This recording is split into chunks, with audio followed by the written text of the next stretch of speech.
work session Monday, February 18th, 6 p.m. to order. Invocation given by Gary Stewart and the Pledge of Allegiance given by Brent Miller.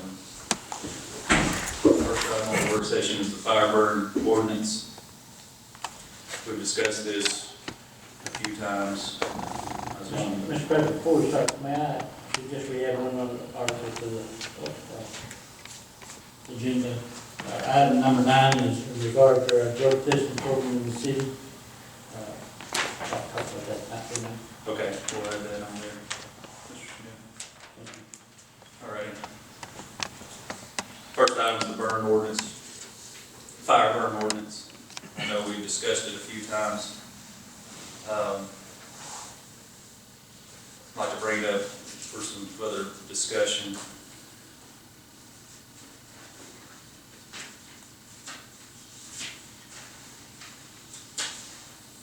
I know one of the was the square footage. Has anybody given any thought to the square footage for the burn? I've been working on a couple of items that I'd like to present when I get them all completed in regard to this ordinance. Some concerns that I had that we might could work out before we pass an ordinance.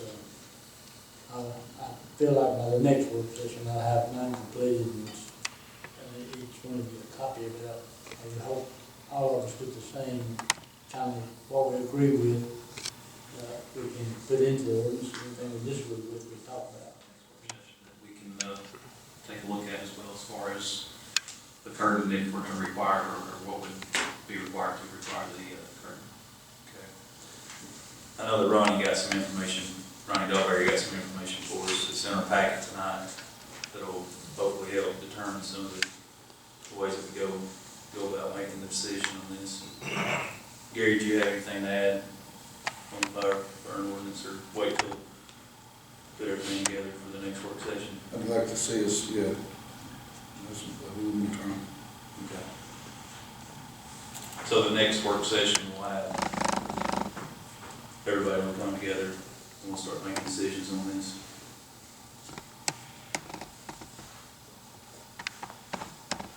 All right. Next item is first Monday's fees. Any discussion on this? I know we're looking at waiving the fees for first Monday.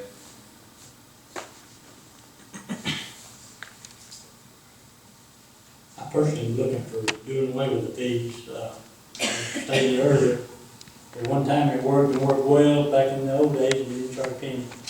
And we've done half a dozen different options and it still hasn't rebounded. My personal feeling is that not charging the fee would be our best chance to bring some people back. I don't think we'll ever bring it back to where it was. We've got pages and pages of ordinances. When we do this thing, I'd like to eliminate all of them. I believe that's what Mr. Kimmer's actually addressed his concerns with, also eliminating some of the. What I would propose is to change, I think we've got 11 ordinances, 30 or 40 pages into a brief 1.5 to 2-page ordinance.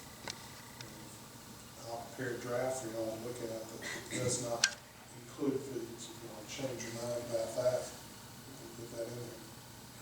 Do y'all feel comfortable with that? I do, but it's my understanding we have some other things as far as first Monday that may be taking place. I've got to talk about on the agenda tonight. And so before we get into finalizing a new ordinance, I'd like to see those things kind of work themselves out before we, I'm not opposed to having no fees, but I want to make sure we do it all together so we have to come back, do it all over again. Right. Well, that's what we're trying to eliminate, Steve, having to go back and read the ordinance.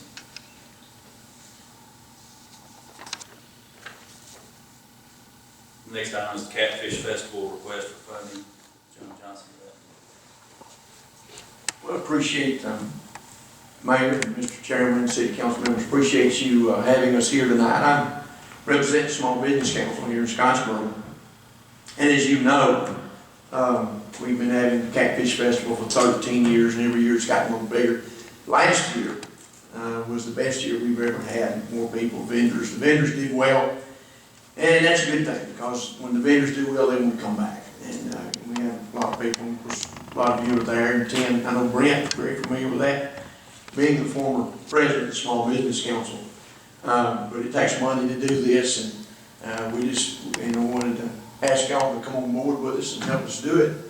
And whatever you can give us, and if any questions you've got concerning the Catfish Festival, I'll try to answer them, but if we could ask you for some financial support, we would surely appreciate that. And whatever you think you could do. But if you have any questions, and to do that, we've got a bunch of sponsors. And we usually raise somewhere in the neighborhood on average of $5,000 to do that. Now, last year we had a little more than that. But it takes money to do these things, and to put them on. But different people in the community come in to do it, like the Shriners do the catfish plates, and it's a fundraiser for them, and different organizations come in to do that. Of course, we have vendors that come in and sell things. I don't know how many of y'all have actually ever been to the Catfish Festival. I assume most of you have. But it's a good thing, it's all free. The only thing that we charge for, the kids have a section where they can come in and play. One year we had a bungee jump, it's all free. And then last year we had the little slides that we paid for. And then we had a bull ride machine for the kids. Now, I ain't gonna ride it, but they had a good time doing it. But the line didn't slow down from the time they got there, like at 9 in the morning until 2 in the afternoon. And they really enjoyed that, the kids. And then in the mornings, from like Brent helped me here, I think it's about 8 o'clock in the morning when we start fishing. What we do at the pier that's sort of L-shaped, we bring in nets, and then we buy, I don't know, a couple thousand catfish, and we dump those catfish in there, and then the kids, like from little kids to age 12, get to come in and fish. We buy things we do, and again, it's provided all free for the community. And it starts about 8 o'clock, 9 o'clock in the morning, goes to about 2 in the afternoon. Of course, you have your cleanups and different things. And the county park is real good to help us and the workers down there. So I hope I've covered some things. If I hadn't, Brent, if I've left out some things, you know about as much as I do about it. In the past, when the city contributed, how much was that? Do you remember? I don't remember around 500. I look back to that, Mr. Miller, and I didn't find anything where we had contributed anything in the general fund. I remember back several years ago, previous mayor had contributed some out of his discretionary fund. Okay, well, I don't have those numbers in front of me, so I'm just pulling that out of my hat. I know we've had a lot of help from people in the community. Captain D's, First National Bank, and there's more than this, Noble Trucking, Source Ford, and I don't have all their sponsors, and I hate that right in front of me. But we've got several sponsors. Anyway, like I said, on average, we usually raise somewhere in the neighborhood of 5,000, give or take. You're talking about being free. Do the vendors pay anything to set up? Well, what we do, yes, and the vendors pay at $50 a spot. Now, if they're a member of the Small Business Council, they don't pay anything, because that comes in with their being a member. What we've done in the last couple of years to boost our vendors, first time they come, we've just sort of comping a spot for them. And because a lot of times when you get vendors to come in, they're concerned because they're going to be out money to come in and set up. There's a lot of places you really want to know they can go on festivals. They have festivals every weekend. And so what we've done the last couple of years is called our first time vendors a spot, just to get them there, to experience what we're doing and to be a part of that. And that's what we tell them, the first time we'll comp you a spot, and but next year you'll have to pay. When do you need to know? We've got to May 18th. That's when actually the Catfish Festival. It's always on the third Saturday of May, and so we've got a good bit of time, so we're in no rush. You think about it till the next work session and make a decision then? Would that be okay? That'd be great. Whatever y'all can do, we appreciate it. Is it okay if we move the last thing on the agenda want to speak about that, about the first Monday cruise in. Is that okay with y'all? Number 8. Yeah, rather than making stay around for all this. Is that all right? Yes. Or on that, okay. 3 weeks ago, Johnny and a couple more came to see me about the idea of a first Monday cruise in. What they were looking to do, they'd been to Gaston and Fort Payne and other places who they set aside one night a month on the weekend to where people just bring their old cars and just show them off. It's not a car show, there's no prizes, there's no entry fees, anything like that. I think Fort Payne does it on their main strip through town, and Gaston also, and they said it's a pretty big deal.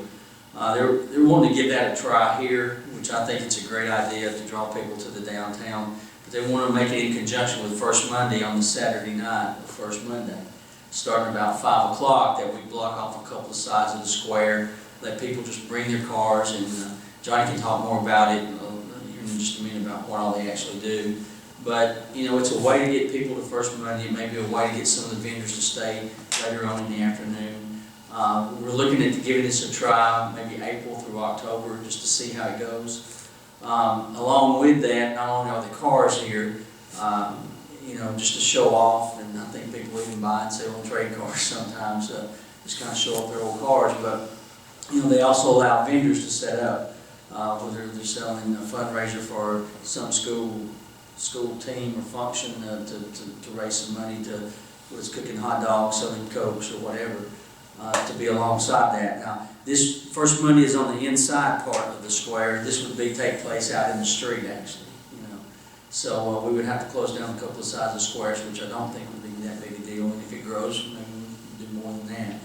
But Brad Charette with the Sentinel has offered his support with that to help with advertising. And you know, along with that, the vendors is maybe having some entertainment. As far as expenses, you know, I think Fort Payne, they may sell T-shirts for people to buy.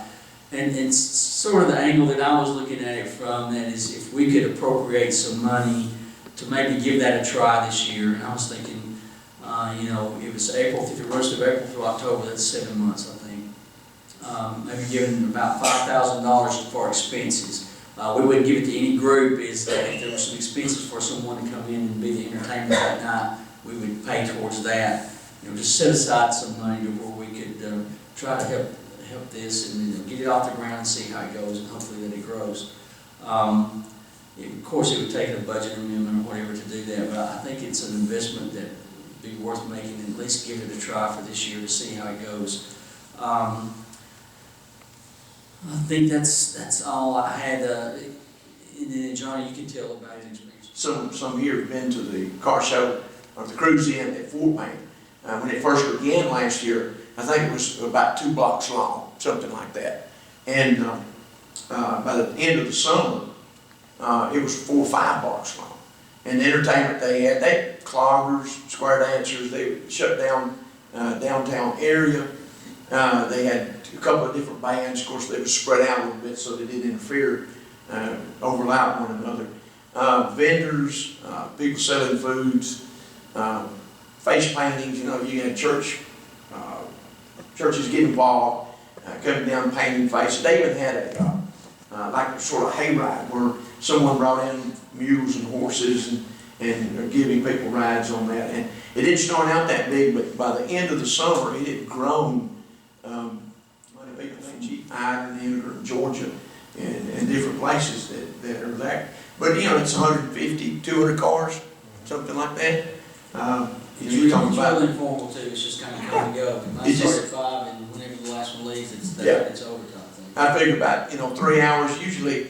Like you said, at 5 o'clock it's cool. Nobody's getting too hot, and then people can leave like they want to. And usually about 8 they start leaving, 7:30, 8 o'clock, and then they're just walking up and down the street looking at cars and enjoying themselves. And I think we talked about closing down the 2 streets, one on the arcade side. The north and the east side. Yeah. And having those cars on the outside towards the businesses. Johnny, what about the economic impact, like in Fort Payne? Do you have any idea if we have I just know that the Strand, and of course Hammers downtown opens up, a lot of those retail stores open up. And of course we don't have a ton of retail stores around the square anymore, but we do have some. I do not know numbers on what kind of impact. I do know I had to wait in line a long time to get in Strand to eat supper. They're slammed, and but a lot of people were shopping. I know that with the vendors that was around up and down the main street there. And On the, talking about car setting up on the north and east side, the cars will be on the outside spaces. Right. The In front of the businesses, yeah. yeah, in front of the businesses on the sidewalk. And the parallel spaces would be vendors. Is that what did you have that in mind, or? Well, That's what we talked Yeah. about, yeah, just to kind of keep them separated a little bit. well, you know, you just sort of have to see what you got when you get there too. You may have to make some adjustments. You don't really know exactly how it's going to work out, and you may have to make a few adjustments. But other than that, it's pretty straightforward and simple. And I've spoken with several of the vendors, you know, that come the first Monday, and they was seemed to be excited about it. And then speak to all of them, but I just sort of tested the waters to see if anybody'd be interested in hanging around a little bit later than 5 o'clock for that. And of course they was, because they might have a chance to sell something. And the more people you got coming in, the more chances they have. Do we currently allow vendors to set up on the parallel spots outside? On those parallel spots, we do sell those slots Yes, on the outside. yes. Okay, that would be a problem. I didn't realize that. Okay, let me ask you this then. If you're going to close those streets, what would hinder them from actually coming out in the edge of the street? Because there's not going to be that much traffic anyway. No. And we'd keep a lane open so that if cars wanted to leave, they wouldn't be in danger of being hit or I whatever. think it's something that could be worked through. But that's just, It's not what it was, I don't see why. well, take for example, if you had some cars or square dancers that come in, you know, you could put them in the street's going to be closed. You could let them perform right there. That's what they did in Fort Payne.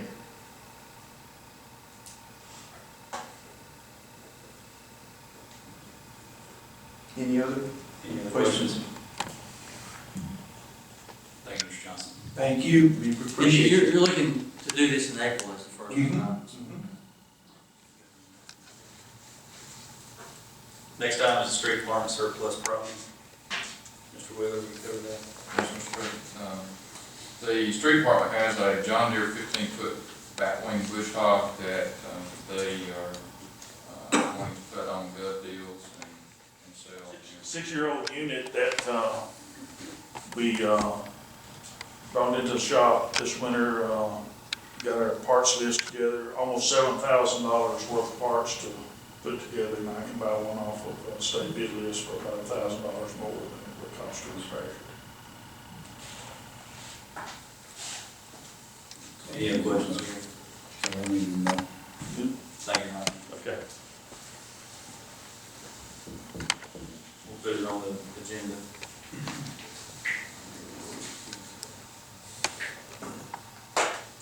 Next two items, the tree commission vacancy and the commercial development authority vacancy. Mr. Wheeler, you cover both of those, please. Yes, sir. The tree commission has a couple of vacancies coming up. Terms of Gene Greer and Mark Scott Skelton expired during the month of February 2013. Anyone interested in applying for these positions, send a request in writing to me here at City Hall, City Clerk, by Friday, March 1st, 2013 at 4 p.m. And this is a 3-year term that will expire in February of 2016. Mr. Commercial Development Authority has 3 openings. Terms of Linda Bray, Blake Burns, and Tony Caschek will expire at the end of March 2013.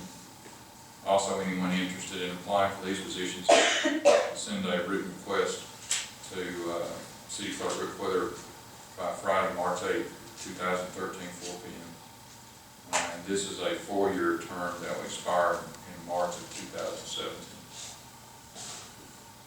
Thank you. May I ask a question?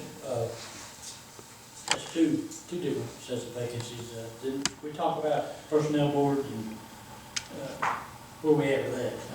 Isn't that coming up? Yes, sir, I believe that that was, the cutoff, I think, was maybe this Friday, and This coming Friday? Yes, sir. And, I was gonna put that on the agenda for the next, Work session. actually, work session or council meeting, whichever one comes after that. The council meeting will be the following Monday. Can we, may I ask, can we get a copy of everybody that applied prior to that Monday so we can kind of review? Yes, sir. I'll get you a copy whenever the cutoff date was, I'll get you a copy of that. Thank you. Any other discussion? Next item is the A-trip funding of that. A couple of weeks ago, I notified you that we've been awarded the Alabama Transportation Rehabilitation Improvement Program grant. In your packet there, you have a lot of the information towards that. I'm going to run through it if you'll follow along. First one was to resurface Porter Road and Woods Cove Road with culvert repair from US Highway 72 to Parks Avenue. The total cost, estimated cost of that project is $2,950,000. The state's portion of that is $2,360,000, and the city's portion would be $590,000, or 20% of that, of the total amount. The second project was resurface Ridgedale Road from Tupelo Pike to East Willow Street with culvert repair and a bridge replacement on Ridgedale Road. Total cost of that is $1,303,000, with the A-trip portion being $1,002,000, and the city's portion being $300,616. That's a little more than 20% because we're going to have to absorb some utility replacement, possibly moving some utility along that route. The total city share of the A-trip projects is $890,616. We're going to incur some additional engineering costs that the city will be responsible for. The additional engineering costs, which were not covered under the terms of the A-trip, is for preliminary plans, final design and final plans, environmental studies and surveys. This estimated cost is $350,000. So the total estimated cost for us to do this project is $1,240,616.31. We expect to have to spend around $400,000 this year towards the project for this budget, or in this budget year. And this is mostly on the design end of it, the preliminary plans and design. This money that we can use the bond fund money from the service road to fund this project currently. In 2014, we expect to use $300,000 from the oil and gas windfall profit fund, $200,000 from the bond fund service road fund, $200,000 from the paving budget, and then $100,000 from the general budget. Now these estimates are really on the high side, and we will not know the exact cost until the bids come in. But in other words, we can spend $1,241,000 to receive $3,362,000 from the state.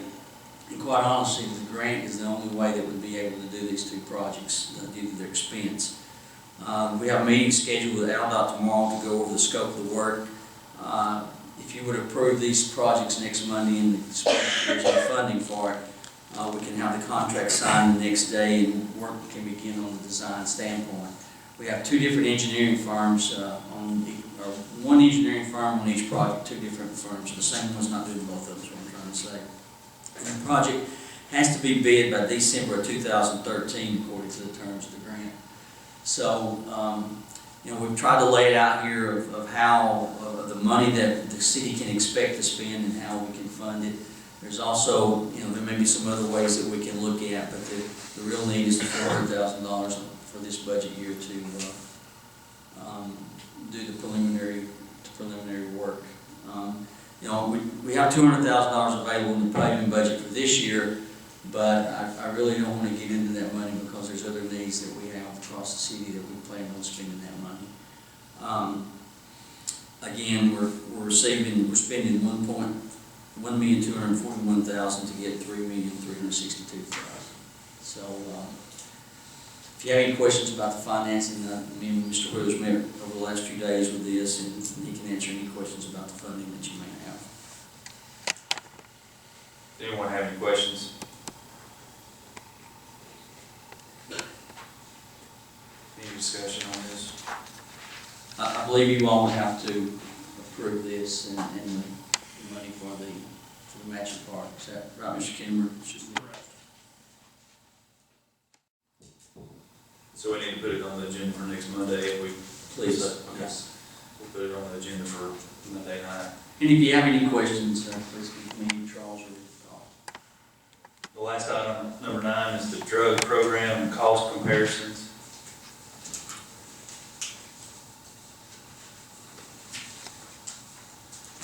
Mr. Smith, yes. I really don't wanna talk about the cost comparisons or any of that kind of stuff. What I'd like to talk about is, of course, I've been in the city for my whole life just about. I've watched all these things develop. Our city employees are drug tested if they have a wreck, if they have an accident, before they're hired. So we're talking about a large number of drug tests. For a number of years, or many years, this fell under the supervision of the mayor's office. A number of years back, for some reason that I probably know about but don't care to discuss, it was taken away from the mayor's office and given to the council to handle. But it's kind of a complicated matter, and it really needs to be back in the hands of the mayor's office, because it's handled by the human resource people, who the mayor is in charge of. It's a day-to-day activity, and it happens daily. And we're not in any position to deal with that, and my personal feeling is that it should go back to the mayor's office so he can observe it day to day. Any other discussion? Is this set up on a yearly contract? As far as who we get it done by? It's not, no, it's not a yearly contract at all. Usually, typically what's been done in the past, whenever I would get new cost comparisons or estimates, I would present it to the council, and they would either act on it or not, and typically it hasn't been acted on. So it's just kind of done until we undo it, I guess. You know, and if you were to do what Keith is talking about, you've got the cost here, and certainly I don't want those shared, but we would just put it out for quotes and comparisons and see where we can get our best deal, because I think that's what we should do. Any other discussion? Mr. Kimmer, this doesn't have to be bid, it would be just a quotes obtained, right? No, sir, you don't have to bid direct program cost comparisons, or anything like that. The standard practice before the council took over this authority was that the mayors of the time would obtain quotes annually or biannually. And even though quotes are required because this is professional services, but they obtain quotes and go with the lowest quote. What the council did when the council took on this project, the council named a certain company, and that's been the company that sets that time. I know at least one occasion in the last 4 years that I presented the cost comparison to the council, and it remained the same. As you can see, there's a pretty big difference there between the two, but again, we would sit out and accept quotes from, we'd investigate who all does this type of service in the area and go from there. And Keith mentioned everything we do. We also do random testing on top of everything else that he mentions. I would like to see us put this on the agenda next Monday night. We'll definitely put it on the agenda for next Monday night. Which one?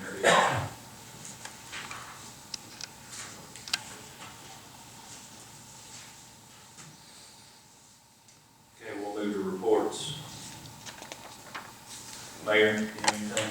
And just to give you an update on a couple items, as far as the Maple Street up there, I think Mr. Kimmer, you can help here. I think we're down to maybe 2 property owners is all that we're left to deal with. I think there's the last closing tomorrow afternoon.